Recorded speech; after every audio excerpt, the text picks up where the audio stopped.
Magandang araw! Nasaan ka mang parte ng mundo? Giauhag ko kamo, nga sa umaabot na Marso 22 to 26, alas 9 sa gabi, aduna kitay Dialect Week. Kasama po sa Fruit of the Spirit, ang ating topic ay patience. Pagsaseritaan tayo, itinaduma-duma nga dialekto. Tagalog, Pangasinense, Ilocano, Bisaya, ken Ilonggo. Iso nga kakabsat, markaan nyo ti kalendaryo yo ta agkikita tayo. Ano pa ginahulat nyo? Butangan nyo na sang marka ang inyo mga kalendaryo. Magkilita ay kita alas 9 ang takna sa gabi. Diri sa aton nga LBJ FB page kag LBJ YouTube channel. Katon mananang tayo agagik, tapian sabay-sabay da tayon bindisyonan.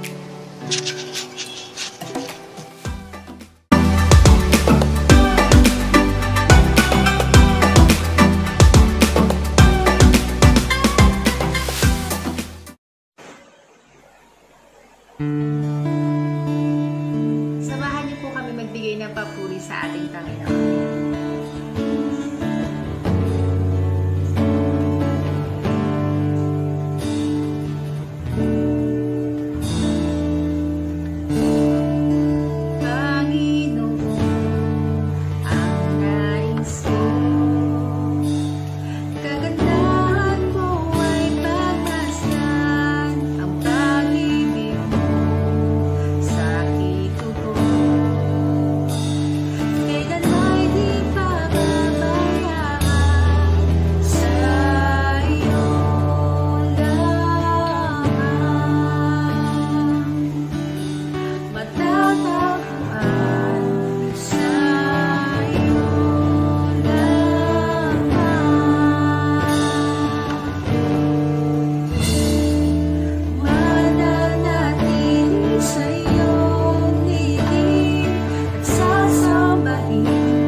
Magpalang araw sa ating lahat. Tayo po'y manalangin sa COVID concern, sa Asian event sa ating mundo. Amang Diyos, maraming salamat po sa oras na ito. Masalamat po sa lahat ng pagpapalapay no na yung ginagawad sa amin. Ang Diyos, humingi po kami ng kapatawaran sa amin ng mga kasalanan. Sinadyang nga po namin to, o hindi Panginoon, linisin mo nga po kami ng iyong banal na dugo. Ang Diyos, aming inaanyayahan po ang iyong banal na Espiritu Panginoon na samahan po kami at pangunahan sa iyong panalangin. Ang Diyos, tinatas po namin sa iyo ang mundo. Ang Diyos, ikaw nga po ang siyang nakakaalam ng nangyayari sa aming mundo, O God. O Diyos, sa bawat bansa, Panginoon, ikaw nga po, O Diyos, ang siyang maging sentro ng bawat bansa, O God. Sa bawat leader, Panginoon, na namumuno, Lord Jesus, we pray na bigyan mo sila ng wisdom, knowledge, at understanding at higit sa lahat, Panginoon, takot sa iyo, O God. Lord, ikaw nga po, Diyos, ang siyang manguna, Panginoon, sa kanilang mga ginagawa, sa kanilang mga desisyon, Panginoon, sa kanilang mga ginagawang batas, O God. Lord, ikaw nga po, Diyos, ang siyang maglagay sa kanilang puso, O God. Hallelujah. Lord, i-bless mo lahat ng mga ekonomiya, Panginoon, na pinagkakakitaan ng bawat bansa, O God. I-bless mo, Panginoon, ang bawat mamamayan, Panginoon, ng bawat bansa, O God. Lord, i-bless mo, Panginoon, ang lahat ng mga senior citizen, Lord Jesus, ang mga mag-asawa, Panginoon, ang mga binata at dalaga, mga bata, Panginoon, Lord Jesus. We pray na ikaw nga po, Diyos, ang siyang manguna, Panginoon, Lord Jesus. Hallelujah. Lord, we pray sa mga nangyayari, Panginoon, sa mga bansa, Panginoon, na kaguluhan, O God, sa Lebanon, Lord. Lord, we pray na ikaw ang siyang kumilos, Panginoon. Ikaw, Diyos, ang siyang maging kalakasan po nila, O God. Hallelujah. Lord, i-bless mo, Panginoon, sila, ang mga tao, Panginoon, mga nakikilaban, Panginoon, sa pangalan ni Jesus, sa pangalan ni Jesus. Lord, we pray din sa mga may trabaho, sa mga wala pong trabaho, Lord, we pray na bigyan mo nga po sila ng trabaho sa pangalan ni Jesus. We pray sa mga may sakit, Lord, healing ang panhiling ko sa kanila, O Diyos. And Lord, we pray sa mga nasa langsangan, Lord, we pray na ikaw, O Diyos, ang siyang mag-bless sa kanila, Lord. Gumamit ka ng mga tao, Panginoon, para i-bless at maabot, Panginoon, ng mga bata, mga nasa langsangan, sa pangalan ni Jesus. We pray, Lord, sa mga nangyayari, Panginoon, sa corona, Panginoon, Lord. We know na, and we know, O God, and we acknowledge, Panginoon, na matatapos na, Panginoon, ang corona na ito sa pangalan ni Jesus. And Lord, we know na may ginawa ka at gagawin ka po, Panginoon. Hallelujah, Lord.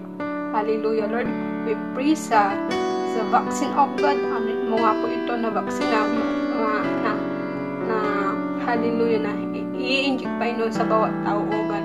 And Lord, na maging instrument ito, Panginoon, para mawala, O God, Lord Jesus, ang virus na ito sa pangalan ni Jesus, sa pangalan ni Jesus. Lord, we pray sa mga humaharap, Panginoon, ang mga doctors, Panginoon, mga nurses, Panginoon, na siyang nanguna, Panginoon, sa mga nagpastor, Lord Jesus. We pray na ikaw, O Diyos, ang siyang nagprotekta sa kanila sa pangalan ni Jesus. And we pray sa mga nagpositive, Lord Jesus. We pray na nandiyan ka, Panginoon, na ang kagalingan, Panginoon, ay paranas mo sa kanila sa pangalan ni Jesus. Lord, salamat po sa lahat ng ginagawa mo at gagawin mo, Panginoon, mga himala, Panginoon, na ginagawa mo sa bawat bansa, Panginoon. Kaya Lord, tinataas po namin sa iyo ang mundo, Panginoon, ang bawat bansa, sa pagkatunay, Panginoon, na kung sa iyo po namin tatas ay tunay, Panginoon, na may katagumpayan, Panginoon, Lord Jesus. At Lord, sa bawat bansa, Panginoon, ikaw, O Diyos, ang siyang mataas, Panginoon, makilala nila na ikaw, O Diyos, ang Diyos na buhay sa pangalan ni Jesus. Lord, maraming salamat po, Banal na Espiritu, salamat po. Ito pong aming dalangin sa pangalan ni Jesus. Amen. Amen. Good stewardship. And we're going to talk about this. And this is actually the parables of Jesus. And this is the parable of the tenants. So now, let's read the Word of God. And let's read His Word. Sabi po rito, let's start reading. So, Luke chapter 19, verse 11 to 27. So, the crowd was listening to everything Jesus said. And because He was nearing Jerusalem, He told them a story. Okay? So, mahilig talaga si Jesus habang naglalakad, habang nagtitell siya ng story. So, He said to a noble Sabi po rito, he told them a story to correct the impression that the kingdom of God would begin right now. Okay? So, ibig sabihin, ito po yung time na nag-uusap-usap yung mga Hudyo, no? At sabi nila, siguro darating na ang Diyos, ano? I'm so amazed, how during the time of Jesus, they're also expecting, that the kingdom of God will come. So, ibig sabihin, they're keep on talking about it. So, because of that, sinabi ito ni Jesus, Sabi niya rito, so he said, a noble was called away to a distant empire to be crowned king and then return. So, before he left, he called together 10 of his servants and divided among them 10 pounds of silver, saying, okay, sabi niya sa kanyang 10 servants, invest this for me while I'm gone. So, ibig sabihin, yung boss nila aalis. At yung boss nila ay actually magiging king na. Okay? Crown king na siya. And then, sabi niya sa kanyang, tinawag niya yung kanyang 10 servants. Sabi niya, okay, come here. And then, sabi niya ganon, I'll give each one of you, give each one of you coins, pounds of silver. And then, sabi niya ganon, I would like you, sabi niya rito, to invest it while I'm gone. Habang wala ako, i-invest mo yan. But his people hated him and sent a delegation after him to say, we do not want him to be our king. Okay? So medyo galit sila sa kanilang boss. Sino po ba rito yung medyo galit sa kanilang boss? Okay? Yung medyo, sabi nga natin, nag-iinit ang aking ulo. O kaya, pag siyang nag-iinit ang ulo sa'yo, opposite. Okay? So ito, ganito, ayaw nila yung kanilang, ayaw nila kanilang boss. Sabi nila gano'n, we don't want him to be our king. After he was crowned a king, he returned and called in the servants to whom he had given the money. So he wanted to find out what the profits were. Then, first servant reported, Master, sabi niya gano'n. Okay, so bumalik na yung king and then pinareport niya na yung kanyang unang servant. Sabi niya, Master, I invested your money and made 10 times the original amount. Grabe, no? 10 times ang balik ng unang nag-invest. Sabi niya, well done. The king exclaimed, you are a good servant. You have been faithful with little are entrusted to you, so you will be a governor of 10 cities as your reward. Grabe, no? So ginawa siyang governor. So the next servant reported, Master, I invested your money and made 5 times the original amount. Wow, grabe, no? 5 beses. And then, sabi dito ng king, well done. The king said, you will be a governor over 5 cities. Okay? So, ibig sabihin kung gaano kalaki yung kanyang investments, ganon din yung binibigay ng king sa kanya. And then, but the third servant, dumating isang third servant, sabi niya, brought back only the original amount of money. And said, Master, I hid your money. Tinago niya yung pera because it is safe. Okay? I was afraid because you are a hard man to deal with, taking what isn't yours and harvesting crops you didn't plant. And then, ang sabi sa kanya ng master niya, you wicked servant, the king roared. Your own words condemn you. Sabi niya gano'n, if you knew that I am a hard man who takes what isn't mine and harvests crops I didn't plant, why didn't you deposit my money in the bank?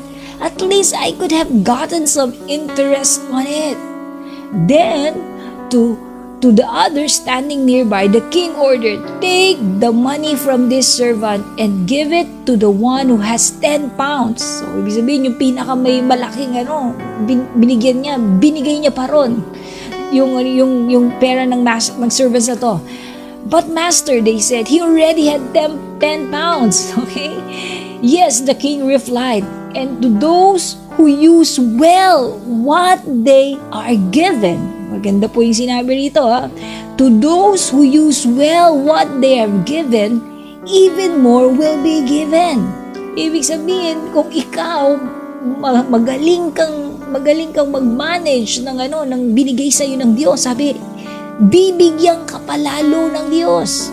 Sabi rito, but for those who do nothing, even what little they have will be taken away. And as for these enemies of mine who didn't want me to be their king, bring them in and execute them here in front of me. Wow. Okay? So, pinanish po yung servant na hindi nag-invest ng kanyang responsibility. So let's pray. May the Lord bless His word. Tayo po manalangin before we digest the word of God. Lord, we thank you, God. Lord, I pray, God, that as we, Lord, digest your word, as we reflect, God, your word, I pray, God, that let your word come alive. We welcome, God, your Holy Spirit to open our spiritual eyes, to open, Lord, oh God, our spiritual ears. May all your words, oh God, come inside us, transform us, direct us, strengthen us, Lord, oh God, and give us, Lord, oh God, a strong faith walk with you. So, Lord, oh God, I pray that you will bless your word. Lord, be the center, God, of our prayer. May you be glorified, and may only you, God, will be lifted up. Lord, again, we commit this time to you. We would like to honor you.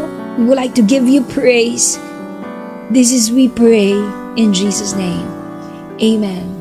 Amen and amen. We will talk about good stewardship. Okay? We will talk about good stewardship. Alam niyo po, itong good stewardship, from the word stewardship, ibig po sabihin, ang ibig po sabihin ito ay tagapangalaga. Okay? You are the one taking care of something. So, pag sinabi natin good steward ka, for example, ikaw ay pinagkatiwala po, actually lahat po tayo rito, no, OFW, no, ang job nyo po is actually pinagkatiwala yan sa inyo ng boss ninyo.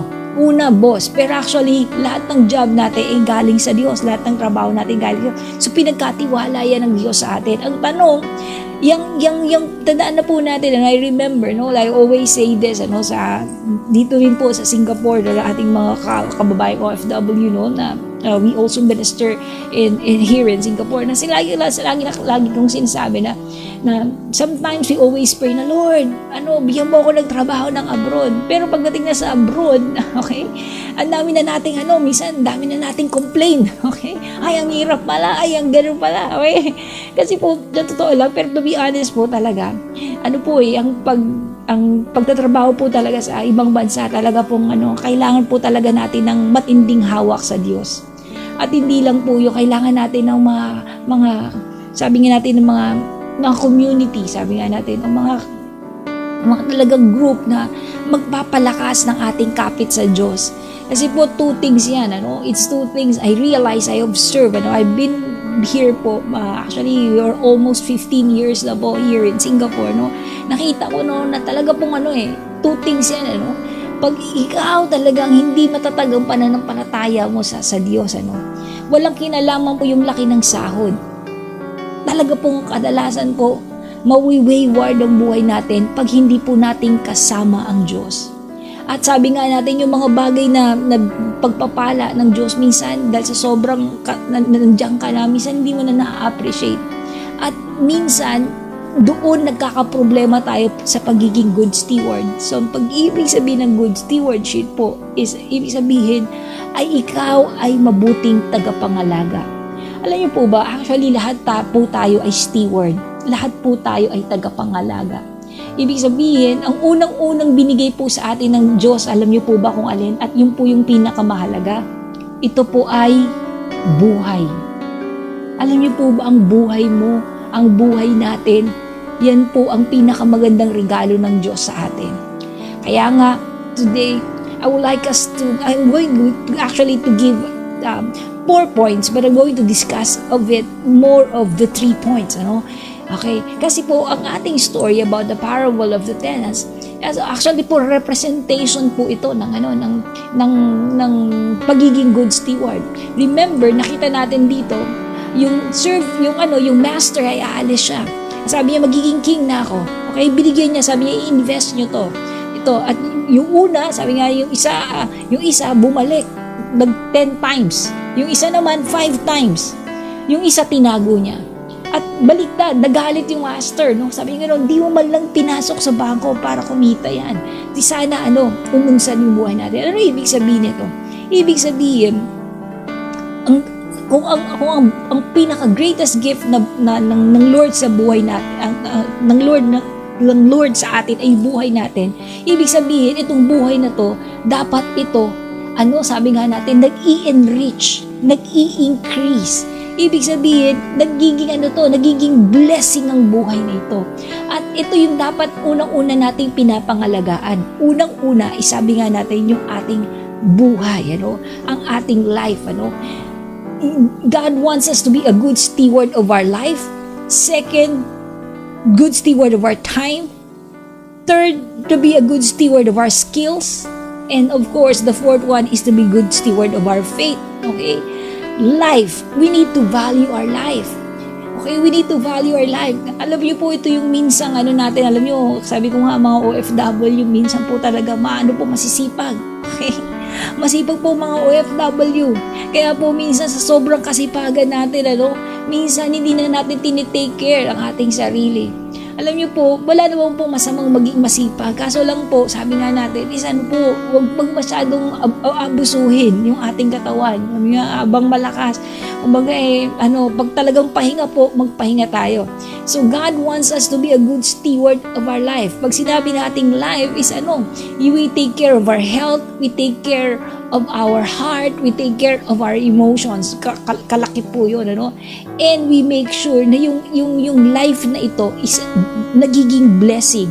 Una, nagiging blessing sa pamilya, nagiging blessing sa ating mga kaibigan, at nagiging blessing tayo sa lahat ng mga tao na pinagkatiwala sa atin ng Diyos o pinapadaan ng Diyos sa ating buhay. Kaya nga, a good steward, sabi nga natin, ang life niya is a person who is growing and progressing. So the life na may directions, and yung directions na yon is toward an excelling life. Kasi ganun po ang gusto ng Diyos sa atin. Ibig sabihin, yung life na nag-e-excel, yung life na nagpro-progress. Kaya nga pag sinabi mo na Lord, binigyan ka ni God ng buhay mo, at yung buhay na yon, ang tanong sa sa'yo ni God, yan bang life na yan is nagpro-progress ka ba? Yan bang life na yan is nag-grow ka ba? Lumalalim ba yung buhay mo? Pinapahalagaan mo ba yung buhay mo? Hindi mo ba sinisira ang buhay mo?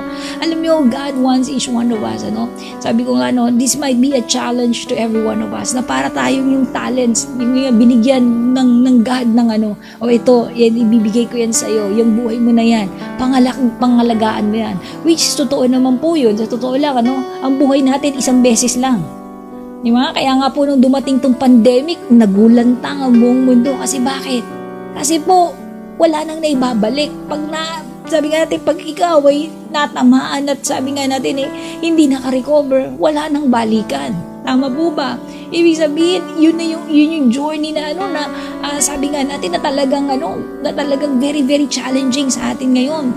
And then, na-realize natin na kahit pala gaano kalaki, kahit gaano pala kalaki yung yung mga ari-arian mo rito, hindi kakayang pagka sabi nga, dumapo ito, lalo na po nung time na yun, actually hanggang ngayon naman po, wala pang gamot talaga, Ibig sabihin, pag natamahan ka at hindi ka naka-recover, ibig sabihin, kahit sabihin mo pang, babayaran kita, walang maibibigay ang doktor, walang maibibigay na solusyon, So that's why our life is important.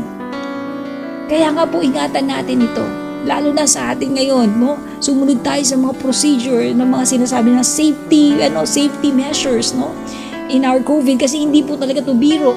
Actually, matindi pa po to sabi nga nila, itong pandemic na to, matindi pa to sa massacre, At saka sa bomba na nilagay sa Japan, Kasi thousands lang, ngayon po million na, all over the world ang cause nitong COVID. So, we can see that ang value ng mga pinaka-valuable talaga ng tao yung kanyang buhay. So now, God wants you to be a steward of that life, to invest this life to what? To the kingdom of God. Magandang umaga sa ating lahat. God is good all the time. Because alam ko na ang Diyos natin ay hindi nagbabago, hindi nagkukulang, at minsan pa sobra-sobra pa yung binibigay sa ating mga gifts at mga blessings. Kaya po, sa ngayong oras na po, kung gusto niyo pong tanggapin si Jesus sa iyong buhay, Panginoon tagapagligtas, at gusto niyo siyang makasama sa iyong journey, inaanyayahan ko po kayo sa maikling panalangin na ito at gawin yung panalangin na panalangin sa inyong sarili. So, manalangin po tayo. Lord, thank you Lord sa oras na ito, Lord, na patuloy Lord na kayong kumikilos sa bawat buhay po namin. Lord, alam ko po Lord, ako po isang kasalanang tao, Lord, minsan hindi ka lugod-lugod sa inyong harapan, Lord. Tawarin niyo po ako, Lord Jesus. At Lord, maraming salamat din po, Lord, at binigay niyo ang iyong bugtong na anak upang kami po ay matubos sa aming mga kasalanan. Thank you, Lord, for the gift of life. At Lord, maraming salamat din po, Lord, because alam po namin na pamamagitan ng banal na dugo is napatawad na po kami sa mga kasalanan po namin. At Lord, kaya ngayon sa oras na ito, sinusurrender na po namin, binubuksan po namin ang puso at isip upang sa ganun, Lord, kayo na po ang manguna, kayo na po ang gagabay, at Lord, bigyan niyo po kami ng direction sa buhay, Lord Jesus. At Lord, sa oras na ito, Lord, alam ko, Lord, na wala po kami magagawa kung wala kayo, Lord. At thank you, Lord, sa binigyan niyo pong regalo, kasi alam ko, Lord, ganun niyo kami kamahal. At alam ko, Lord, na hindi niyo kami pababayaan, kasi alam kong sabi niyo nga po, you love us so much. Lord, maraming salamat po ulit sa oras na ito. Binabalik po namin ang papuri sa inyo sa matamis sa pangalan ni Jesus. Amen and amen. Kaya po sa mga tumanggap po at na sumunod sa munting panalangin na yun, sa mikling panalangin, kung gusto nyo pong mas lumago sa pananampalataya sa Panginoon, inaanyayahan ko po kayong mag-join. Meron po tayo, especially po yung small group, tinatay po namin na connecting lives. Yung po ay small group na pwede po kayong kapag-share at pwede po kayong mag-pray together with us po. At kung gusto niyo din po mas lalo pang lumago, mayroon po kaming basic steps for new life journey. Sa 5 lessons po yun, at just click lang po yung link and we will send po yung lesson po, lesson by lesson.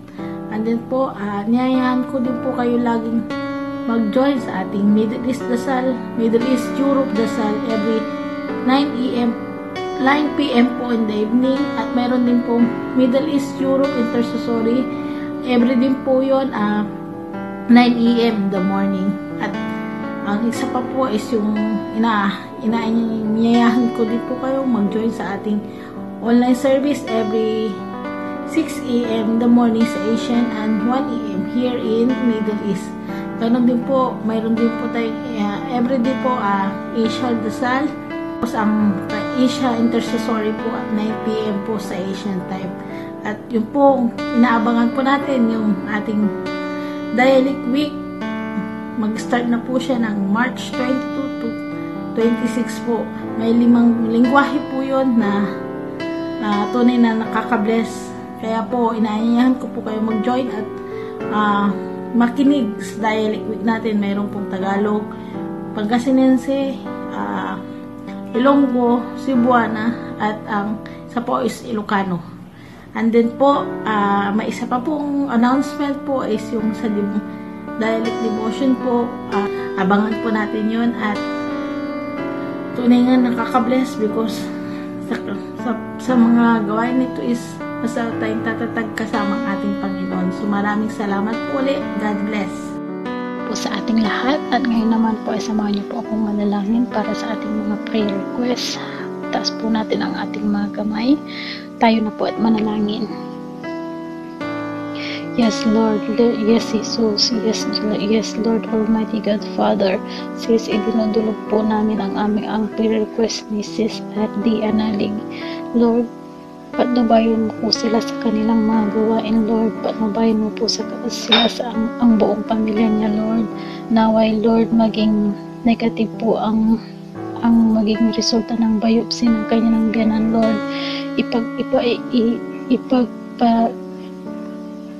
ipatnubay mo po Lord ang iyong pagkamang kamay upang gabayan po ang magiging resulta ng kanyang biyanan Lord, sa kanyang magiging biopsy Lord.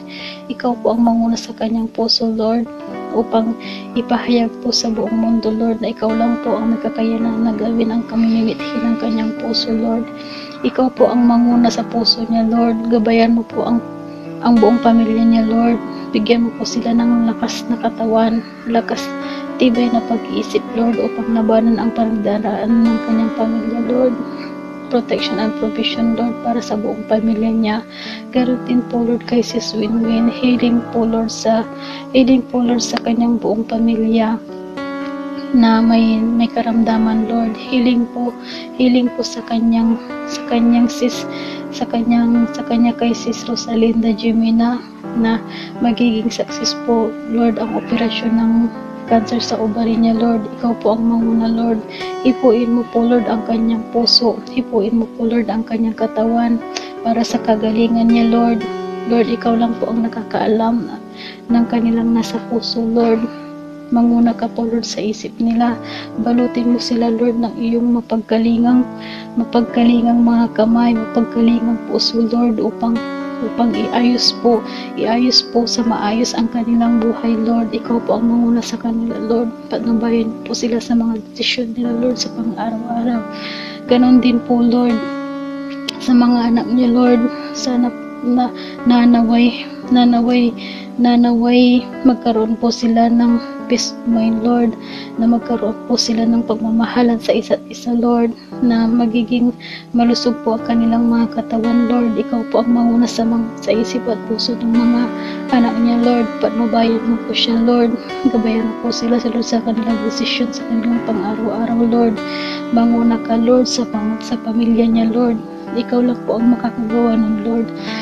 At pati sa financial breakthrough Lord, para po sa mga bayarin niya, sa mga pagkakautang niya Lord.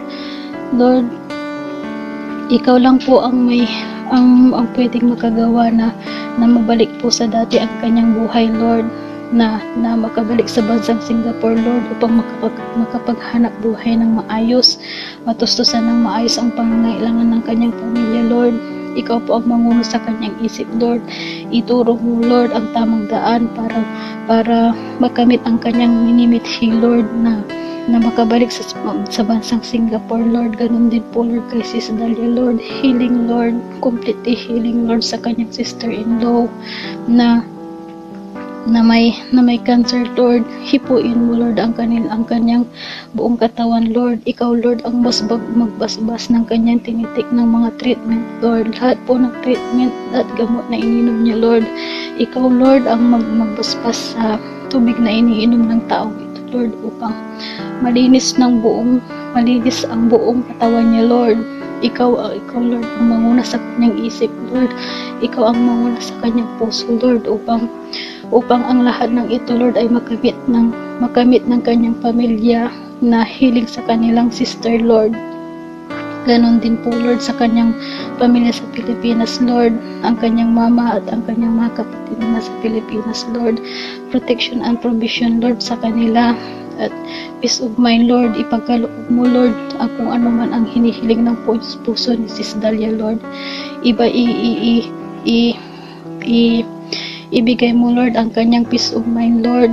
Ibigay mo Lord ang kagalingan ng kanyang mga pamilya Lord, kung may sakit man po sila na hindi nila Lord maatim sa kanilang buhay Lord. Ipagkaloob mo Lord ang healing para sa pamilya niya Lord. Maraming salamat Lord sa buhay ni Sis Dalia. Maraming salamat po Lord sa buhay ng kanyang pamilya. Maraming salamat po Lord.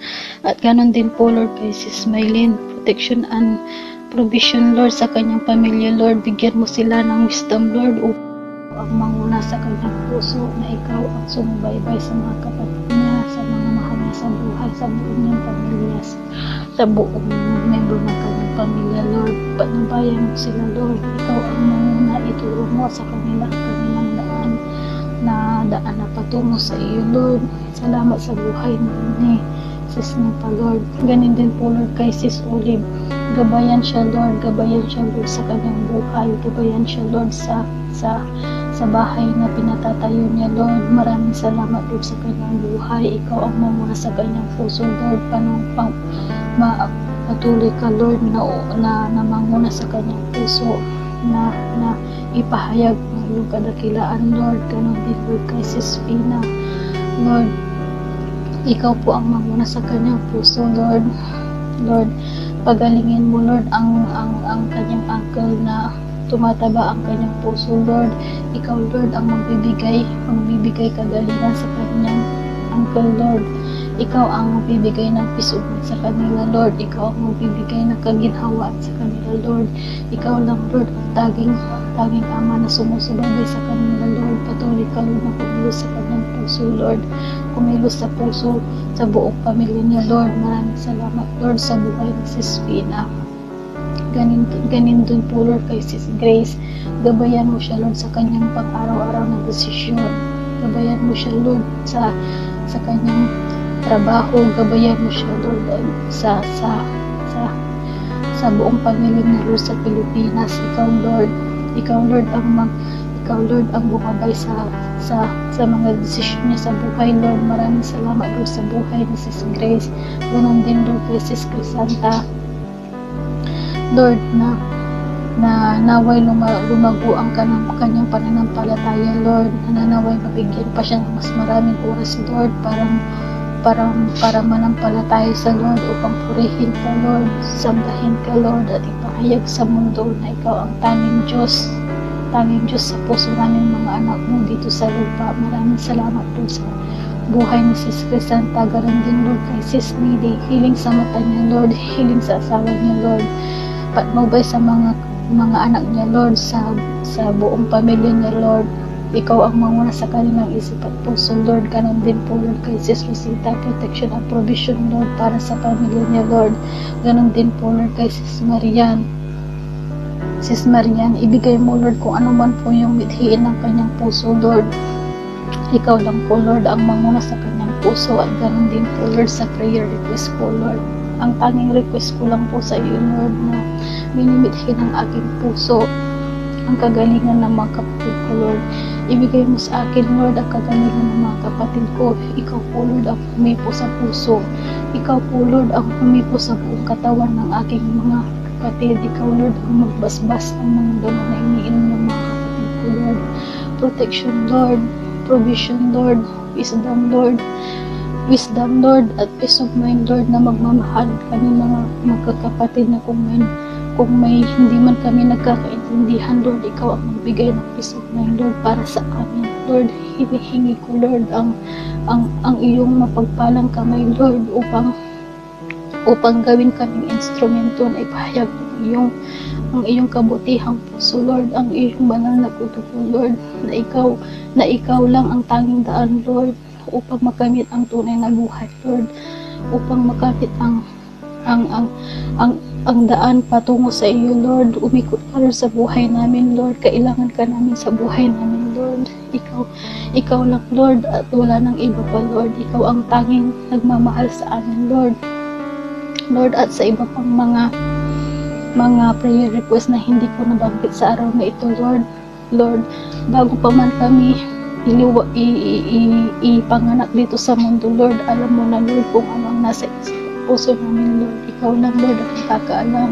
Bago pa lang namin sambitin, Lord, ikaw na, Lord, ang nakakaalam kung anong ang gusto namin sabihin, kung ano yung nasa puso namin, Lord. Kaya, Lord, ang mga prayer request po, Lord, na hindi ko po nabanggit sa araw na ito, Lord, ikaw po ang manguna sa kanilang puso, Lord. Healing, Lord. Provision, Lord. Wisdom, Lord. Gabay, Lord.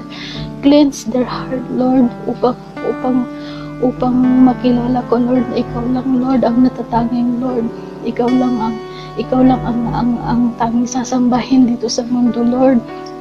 Ang lahat ng ito, Lord, ay idinudulog ko sa matamis na pangalan ni Jesus. Amen, amen, amen, and amen.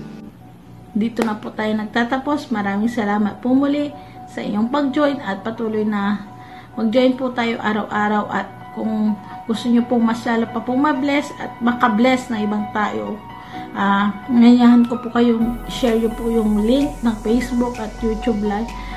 YouTube po, pwede nyo i-share sa family nyo, sa mga friends at mga kakilala. O po sa ganun is, mabibless din po sila at magiging instrument po tayo para sila po ay lumago din sa pananampalataya kay Lord. So, maraming salamat po muli and God bless po sa lahat.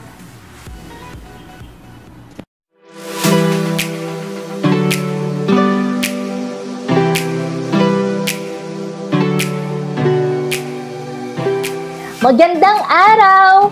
Nasaan ka mang parte ng mundo? Giauhag ko kamo nga sa umaabot na Marso 22 to 26, alas 9 sa gabi, aduna kitay dialect week. Kasama po sa Fruit of the Spirit, ang ating topic ay patience. Pagsaseritaan tayo, itinaduma-duma nga dialekto. Tagalog, Pangasinense, Ilocano, Bisaya, ken Ilonggo. Iso nga kakabsat, markaan nyo ti kalendaryo yo ta agkikita tayo. Ano pa ginahulat nyo? Buta ngayon na sang marka ang inyo mga kalendaryo. Magkilita ay kita alas 9 ang takna sa gabi. Diri sa aton nga LBJ FB page kag LBJ YouTube channel. Katon mananang tayo agagik, tapen sabay-sabay da tayon bindisyonan.